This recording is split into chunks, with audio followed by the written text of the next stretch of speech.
வணக்கம் நண்பர்களே, நான் உங்கள் வாஸ்து செல்வா பேசுகிறேன். இன்றைக்கி நம்மளுடைய வாஸ்து பதிவுகளில் பெரிய தொழிற்சாலைகளில் தொழிலாளர் பற்றாக்குறை, தொழிலாளர் பிரச்சனை, இதற்கு தொழிற்சாலையில் என்ன மாதிரி வாஸ்து பாதிப்புகள் இருந்தால் இந்த மாதிரி பிரச்சனைகள் வரும் அப்படிங்கிறத பற்றி நம்ம பார்க்க போகிறோம். பொதுவாகவே பெரிய தொழிற்சாலைகளில் பல ஆயிரக்கணக்கான தொழிலாளர்களை மூலமாக தொழிற்சாலை இயங்கிட்டு இருக்கும். தொழிலாளர்களே மிக முக்கியமான ஒரு தொழில் வளர்ச்சிக்கு மிக முக்கியமான சக்தியாக இருப்பாங்க. அப்படி இருக்கக்கூடிய ஒரு தொழிற்சாலையில் தொழிலாளர் பற்றாக்குறை ஏற்படுதுன்னா அது எந்த மாதிரி வாஸ்து பாதிப்பினால் ஏற்படுது அப்படிங்கிறத பற்றி நம்ம பார்க்க போகிறோம். பெரும்பாலும் தொழிற்சாலைகள்லேயே தொழிலாளர்களுக்கு குடியிருப்புகளை உருவாக்கி இருப்பாங்க.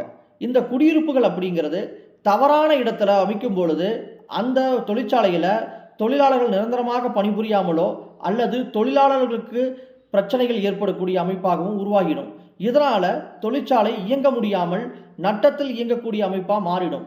இந்த மாதிரி பிரச்சனைக்கு சரியான தீர்வுகள் எல்லாம் என்ன அப்படின்னா, அந்த இடத்துல இருக்கக்கூடிய தொழிலாளர்களுக்கு சரியான இடத்தில் குடியிருப்புகளை உருவாக்கும் பொழுது அவர்களால் எந்த ஒரு பாதிப்பும் இல்லாமல் நிரந்தரமாக பணிபுரியக்கூடிய அமைப்பாக ஏற்படும்.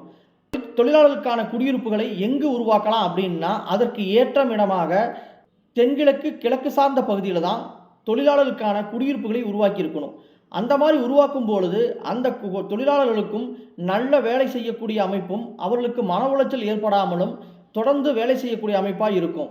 எனவே தொழிற்சாலைகளில் இதுபோல பாதிப்பு இருக்கக்கூடியவர்கள் இந்த குடியிருப்புகளை எங்கே வைத்திருக்குன்னு பார்த்து அதை சரிப்படுத்தும் பொழுது உங்களுக்கு இந்த பிரச்சனையிலிருந்து வெளியேறலாம். நன்றி, வணக்கம்.